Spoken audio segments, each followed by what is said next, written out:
ሰላም ሰላም ውድና የተከበራችሁ የዚቲ ቤተሰቦች እንዴት ናችሁ? ሰላማችሁ ብዝት ትርፍርፍ ይበልልኝ። እኔ ከሁሉ ሰላም። ይህን ቪዲዮ ላይክ፣ ሼር፣ ሰብስክራይብ አድርጉ። ምክንያቱም ገዳይ እስካሁን ድረስ ስላልተያዘ እንዲያዝ ማለት ነው። እንግዲህ የሚስቱን የፍቅረኛውን ህይወት ካጠፋ በኋላ የባንክ ቤት ሰራተኛ የሆነችው እህታችን አዳነችን ህይወቷን ካጠፋ በኋላ እንደገና አስክሬኗን ደግሞ ለጅብ ሰጥቶ ጅብ በልቶታል ማለት ነው። በጣም ያሳዝናል። ይሄን ያክል ተጨካክነናል ኢትዮጵያን ማለት ነውና ሙሉ መረጃውን አስገባላችኋለሁ። ላይክ ሼር እያደረጋችሁ ቤተሰብ ሁኑ። ፍትህ እንጠይቅ ለእህታችን።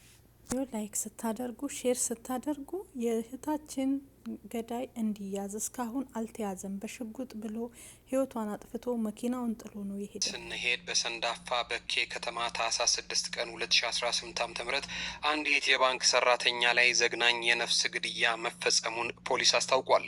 ሟች አዳነች ኩምሳ ትባላለች። ባለልቱ የኢትዮጵያ ንግድ ባንክ ቅርንጫፍ ሰራተኛና የሰንዳፋ በኬ ነዋሪ ነበረች። ታዲያ በህይወቷ እንደዚህ ይገጥመኛል ያላለችው ነገር የገጠማትና ህይወቷ ጠፍቶ ለቤተሰቦቿ ለጓደኞቿ ሰቀቀን ሆና ቀርታለች። ግድያው የተፈጸመው እንደዚህ ነው። ሟችና ተጠርጣሪው አቶ ጸጋዬ አሳልፎ የፍቅር ግንኙነት እንደነበራቸው የተነገረ ሲሆን በዕለታት በአንዱ ምሽት ታዲያ በሆቴል ውስጥ ምግብ ሲመገቡ ይቆዩና ተጣልተው ሟች ግለሰቡን ጥላው በመውጣቷ ምክንያት ተከትሏት ግድያውን ይፈጽማል። አፈጻጸሙን በተመለከተ ደግሞ ተጠርጣሪው በመኪና ተከትሏት መኪና ውስጥ ካስገባት በኋላ ጎማጣ ተብሎ በሚጠራ አካባቢ በሽጉጥ ይገድላትና ይሰወራል። አሰቃቂ ሁኔታ ታዲያ የተከሰተው ከዚህ በኋላ ነው። ተጠርጣሪው ሬሳውን ጥሎ በመጥፋቱ የተነሳ የአዳነች አስክሬን በዱር አራዊት ተበልቶ መገኘቱን የሰንዳፋ በኬ ፖሊስ የምርመራ ክፍል ኃላፊ የሆኑት ኮማንደር ንጋቱ አለሙ ለቢቢሲ ጉዳዩን በተመለከተ በዝርዝር ገልጸዋል። ፖሊስም ተጠርጣሪው ወንጀሉን የፈጸመበትን መኪናና ሽጉጥ ባለልቱ ከተማ ጥሎ መሰወሩን አስታውቋል። ፖሊስ በመኪናው ውስጥ የደም ዱካና ሽጉጡን እንደ ማስረጃ ያገኘ ሲሆን ግለሰቡን በቁጥጥር ስር ለማዋል ክትትል እያደረገ መሆኑንም ገልጿል።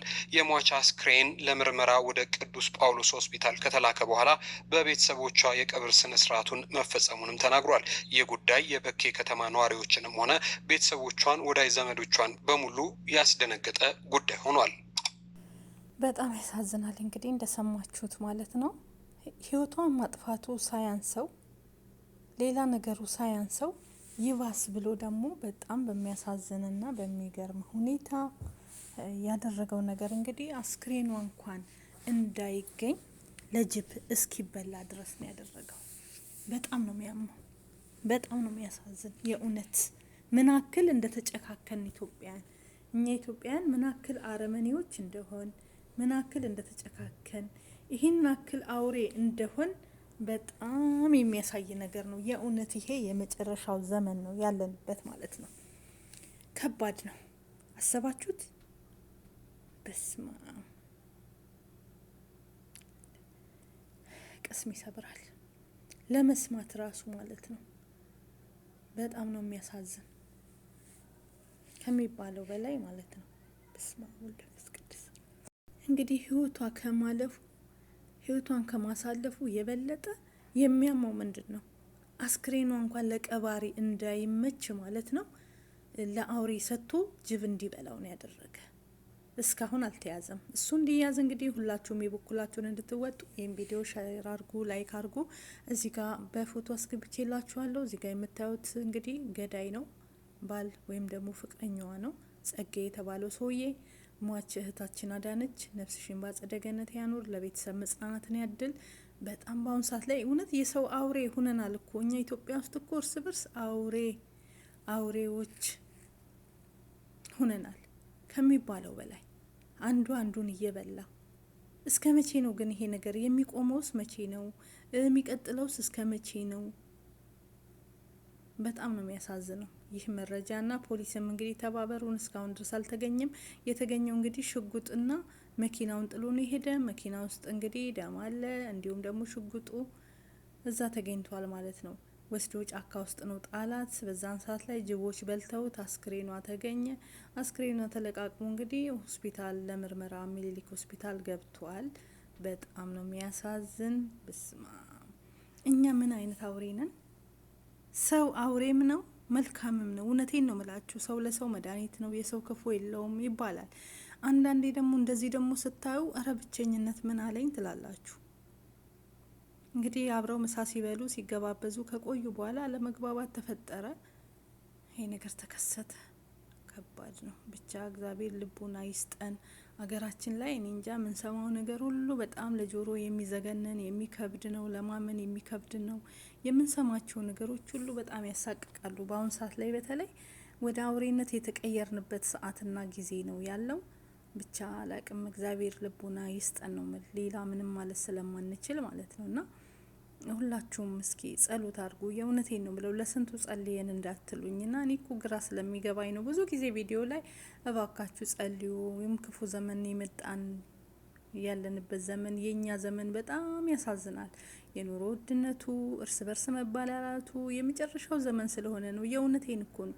እርስ በርስ መጨካከን፣ ባል ስትይ ባል ሚስቱን፣ ሚስት ባሏን፣ አጎት አክስት ህጻናትን፣ ወንዶችን ህጻናት፣ ሴቶችን ጥቃት የሚደርሰው በዘመድ በአጎት በአክስት ልጅ በምናምን በቅርብ ነገር በፍቅረኛ ህይወታቸው የሚያልፍ ልጆች በቃ እኔ እንጃ ስንት አመት ሆነን ይሄን ብቻ በመዘገብ ማለት ነው። እና በጣም ያሳዝናል። ከባድ ነው እውነት። የዚህ ደግሞ ከፋ፣ የዚህስ ከፋ። ምን አለ ወይ መኪናውን ጥሎ መሄዱ ላልቀረ መኪና ውስጥ ጥሏት ቢሄድ ቢያንስ ትሸታለች እንጂ ሰው ሊያያትም ይችላል። መኪናው ከዛ ቦታ ላይ አልነሳም ስትል ቁማ ስትቀር እንጂ ቢያንስ እንኳን አውሬ እንኳን ላይበላት ይችላል መኪና ውስጥ ጥሏት ቢሄድ። እሱ ግን ወስዶ ጫካ ነው የጣላት። ጫካ ውስጥ ከጣለ በኋላ እሱ ጠፍቷል፣ እስካሁን አልተገኘም። እንግዲህ አድራሻውን የምታውቁት ሰዎች ሁላችሁም ይህንን ነገር ጠቁሙ። ለሌሎችም እንዲደርስ ደግሞ ላይክ እና ሼር አድርጉ፣ እንዲሁም ሰብስክራይብ አድርጉ። ድምጽ ለሚሆነው ሁሉ ድምጽ እንሆናለን፣ ሳንደክም ሳንሰለች ማለት ነው። ለወገኖቻችን ድምጽ እንሆን፣ ትውልድን እንታደግ፣ በአንድነት እንቁም እላችኋለሁ። የእውነቴን ነው ምለው። በአሁኑ ሰዓት ላይ ከፍት ብሎኛል። ለምን ካላችሁ ማርያምን አንድ ቀን መልካም ዜና ሰርተን አናቅም። እንዳያችሁት ሚዲያ ላይ የሚለቀቀው በቃ ይሁን አሰቃቂ አሳዛኝ ነገሮችን ብቻ ነው የምናየው ማለት ነው።